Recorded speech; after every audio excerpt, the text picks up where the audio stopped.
Сәлем достар, бүгін біз Фато 311F тобынан подкаст талқылайтын боламыз. Жалпы подкастымыздың ең бір сұрағы ол студенттер жөнінде, студенттердің ең маңызды өмірінде орын алатын сұрақтың бірі. Яғни сіз қазір қалауыңызбен оқып жатқан мамандығыңыз өз еркіңізбен келдіңіз бе? Егер өз еркіңізбен таңдамаған болсаңыз, яғни қалаусыз оқып жатсаңыз, оған бейімделу керек пе, әлде оны ауыстыру қажет пе? Ондай мүмкіндік бар ма? Осы бойынша біз талқылайтын боламыз. Сіздер бізді тыңдаңыздар, өйткені керек советтер алатын боласыздар, өздеріңізге қажет. Осы тұста ең бірінші ойға келетін алғашқы сұрақ, яғни мамандыққа қайдан келеді? Мамандыққа ең басты ұбт-да таңдау пәннен басталады. Бізде таңдау пән ағылшын тілі пәні болды. Қазір енді достарымнан сұрағым келеді, ағылшын тілі пәніне қалай келдіңіздер? Неге именно ағылшын тілі пәнін таңдадыңыздар деген сұрақ ең бірінші Ромаға қойғым келеді. Ағылшын тілі пәнін өз еркіңмен таңдадың ба? Әлде айналаң әсер етті ме дегендей?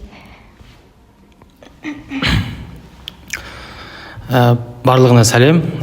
Менің есімім Рамазан. Мен өз мамандығымды өз қалауым бойынша таңдаған жоқпын. Үйдегілердің қалауы бойынша таңдадым бұл пәнді, бұл мамандықты. Бұны маған әкем айтты. Себебі менің әпкем де осы мамандық бойынша оқыған. Сен де осы бойынша оқисың. Бұның болашағы бар деген сияқты кеңестер беріп, осы мамандықты таңдауға үгіттеді. Яғни өз еркіңмен келмедің? Иә, өз еркіммен келген жоқпын. Бота, сенше? Мен бұл мамандықты өз еркіммен, өз қызығушылығыммен таңдадым. Осы ағылшын тіліне, тіл үйренуге, басқа тілді білуге, сол елдің салт-дәстүріне қызығып, енже сол елге барғанда, саяхаттағанда өзіме керек болады деп, өз еркіммен, өз қалауыммен таңдадым. Сенше? Мен ба? Давайте начнем с того, что меня зовут Сарвиноз, бұл Бота еді, ақ Бота. Жоқ, мен Ботамын. Мен өз қалауыммен келдім десем болады, өйткені мен 13 жасымдан бастап ағылшын тілін үйренгендіктен бұл пән прям қызығушылықпен таңдаған пән болатын. Енді, конечно, баста екі пән таңдағым келген, оның біреуі орыс тілі болса, екіншісі ағылшын тілі. Яғни менікі больше гуманитарный жағымен складым. У меня гуманитарный склад ума, так скажем. Жаңағы физма деген вообще не мое. Бірақ осы ағылшынды таңдадым, өйткені бәрібір 13 жасымнан бастап сол 11 сыныпта 16 жаста болдық па, 16 жасқа дейін енді столько лет труда ағылшын үйреніп жүресің, соңында ағылшын тілді екінші планда қалдырғым келмеді, қаншалықты орыс тілін білсем де. Сол үшін сол ағылшын тілін таңдадым. Жақсы, күшті. Қарақат, сенше? Сенде ағылшынға мектеп кезден қызығушылық болды ма? Всем, менің атым Қарақат. Бұл сұраққа жауап беретін болсам, мен ағылшын тіліне қызығушылығым мектеп ауыстырған кезінен басталды. Мен жаңа мектепке ауысқан кезде ондағы оқушылардың ағылшын тілі өте жақсы болды, және бұл маған бір үлкен комплекс болды десек те болады. Сол себептен мен анам айтып, ағылшын тілінен қосымшаға жазылып, сол кезден бастап мен ағылшын тіліне баспен кірдім десем де болады. Ал одан кейін 9 класстың аяғында бізге мамандық таңдау мәселесі түсті, және де мен өзімде ойландым, және отбасымның айту бойынша ағылшын тілі бұл менің салам дегенге көзімді жеткізді. Және де бір жағынан бұл мамандық өзіме де ұнады. Күшті.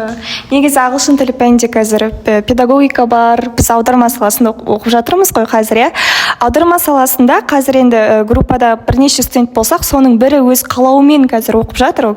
Ал кейбіреуі болашақта, например, магистратураны басқа мамандықта оқимын, немесе басқа мамандықта өзімді көремін дегендер арамызда да бар негізі.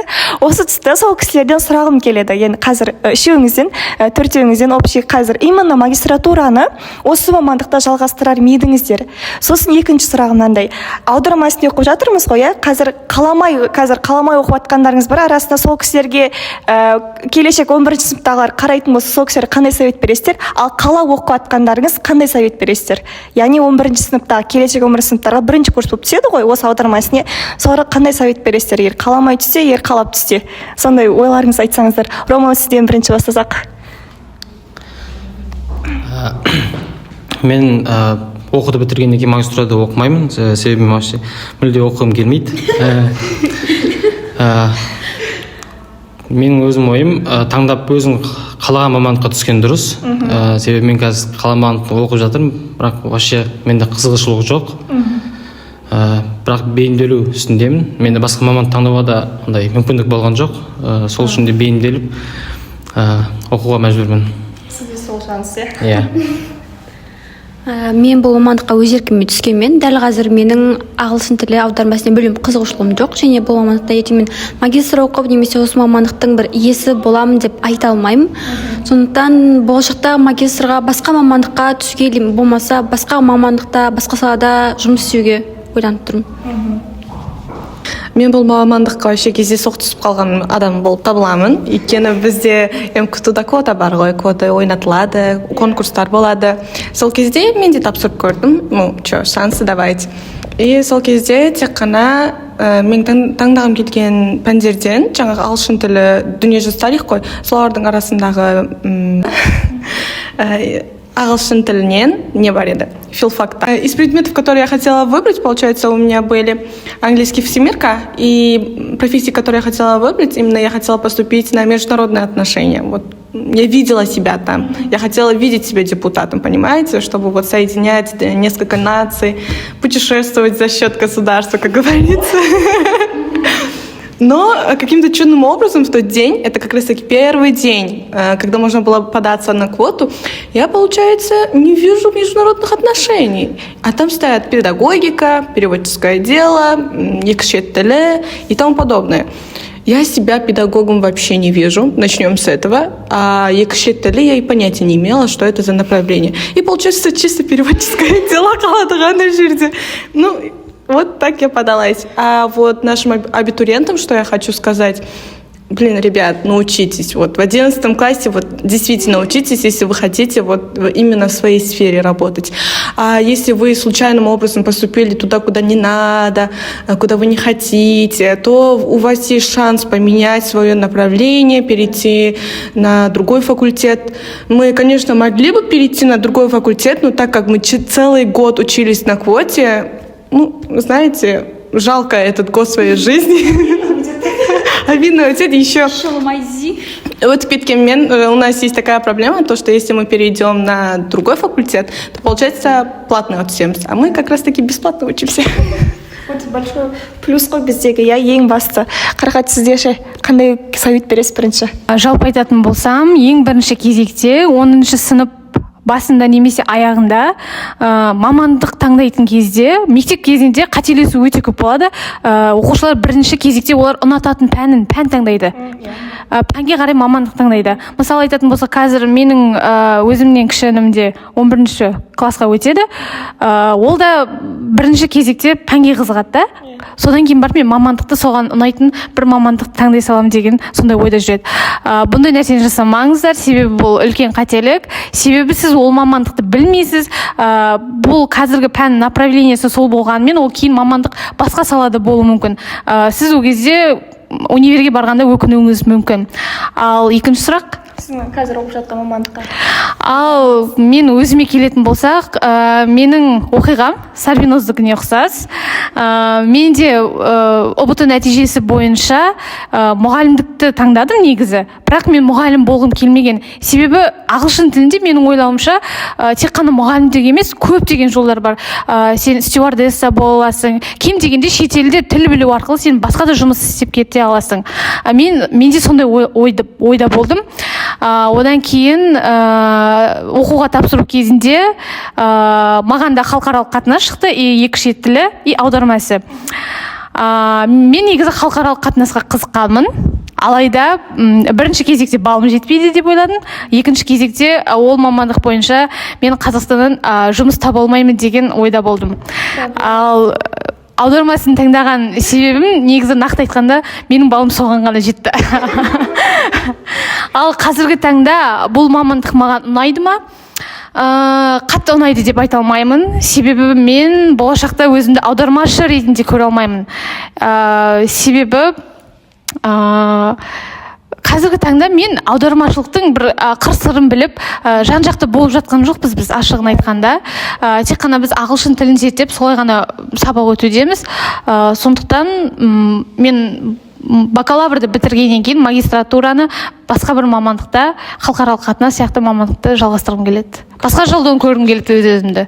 Мүмкін басқа бір салаға да кетіп қалуым мүмкін. Міне болашақта басқа маман иесін көрулеріңіз мүмкін дейсіз ғой бізде. Жаңа Қарақаттың айтып өткен сөзі болды ғой, пән таңдамаңыздар деп ше, мамандық таңдаңыздар бірінші деген. Мен де сол советті айтар едім, өйткені адам мамандық ше, қазір мамандықты оқып жатырмық қой, аудармашы болып ше, осы мамандықтың кесірінен біз ағылшынды жек көріп кетуіміз мүмкін. Или дұрыс емес, сол үшін бірінші мамандық таңдаңыздар, пәнге асықпаңыздар. Қай мамандық керек деңіздер, сосын сол мамандыққа түсу үшін қай пән тапсыруым керек деп соны таңдағандамыз. Негізі дұрыс екен расында. И енді соңғы сұрағым, біз қазір маман иесіміз болашақ, бізде енді әрқайсымыз әр жаңағы өмірдің неге қалан деп айтады ғой, Абай Құнанбаев атамыз, сол жерге кірпіш болып қаланамыз бұйырса, ол қандай маман иесі болмаса оның белгісіз, бірақ әр мамандықтың бір плюс минус жақтары болады, аударма ісінде де бар.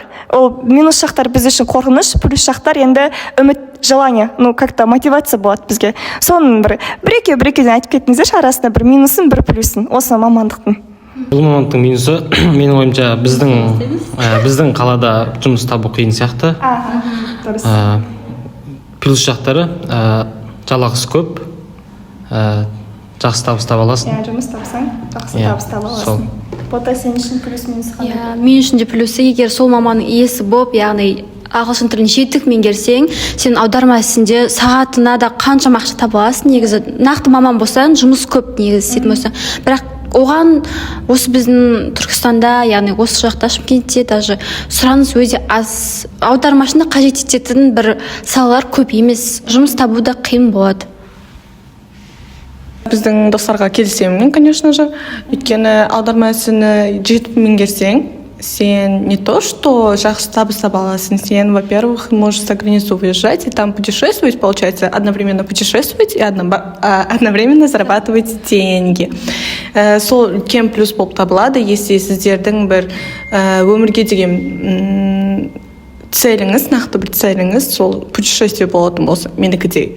Бірақ бұл деңгейге жету үшін сізде көп уақыт кетуі мүмкін. Өйткені менің ойымша тек қана былай жетіп меңгерген мамандар ғана осындай бір уровеньға шығып, осындай бір международный корпорацияларда жұмыс істеп қана осылай табыс табып, с одной стороны, с другой стороны өзі үшін жұмыс істейді. Вообще, да, кстати, еще один большой плюс, ты сможешь работать на себя. Очень правильно. Ең күштісі. Қарақат, сен үшін ше плюс-минусы? Мен плюсын айтатын болсам, мен де достарыма қосыламын. Аударма ісі мамандығының плюс жақтары өте көп. Бірінші кезекте ол сен әрқашан даму үстінде боласың. Сен ағылшын тілін тастап кете алмайсың. Себебі аудармасы ол тек қана сен бір тілді аудару ғана емес, тілді меңгеру ғана емес, сонымен қатар сенің нақты ойлау қабілетіңе де назар аударады. Себебі сен аударма барысында ол адамды түсініп, ой жиегінен өткізіп, соны аударуың қажет. Ал минус жағына келетін болсақ, мен минус жағын көрмеймін бұл мамандықтың.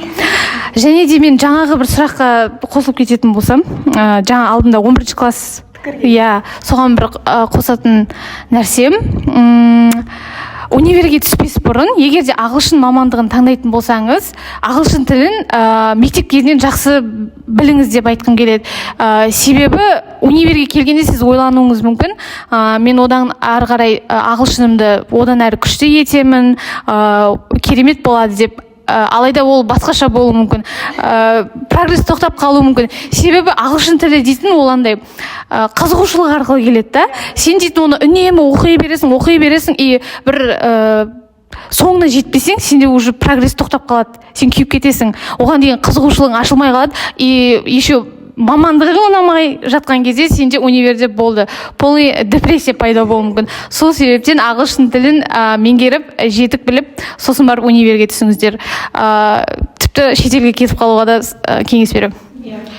Жалпы общий қорытындылайық. бұл подкастта негізі ойлаймын 11 сыныптарға андай бір ақыл білетін кеңестер өте көп болды. Өйткені сіз қалай дайындалуыңыз керек универге, қандай жолдармен келуіңіз керек. Ең басты біздің сіздерге айтатын кеңесіміз, сіз ұбт-дан жоғары балл жинай алмай қалсаңыз да, өміріңіз тоқтап қалған жоқ. Уайымдамаңыз.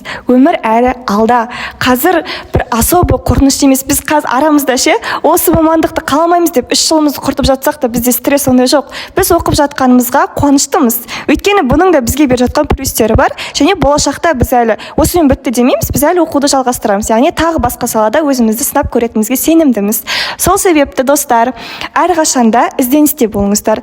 Ешқашанда бір нәрсенің бір жағын ғана қарамаңыздар, жан жағынан қараңыздар. Сол үшін мамандықтан бір мүмкіндігі қазір, мүмкіндік үлкен көп уақытта, яғни сол заманда өмір сүріп жатқандықтан, сол мүмкіндіктерді жан жақтан пайдалануға тырысайық. Жақсы, сау болыңыздар, рахмет сіздерге. Бай-бай.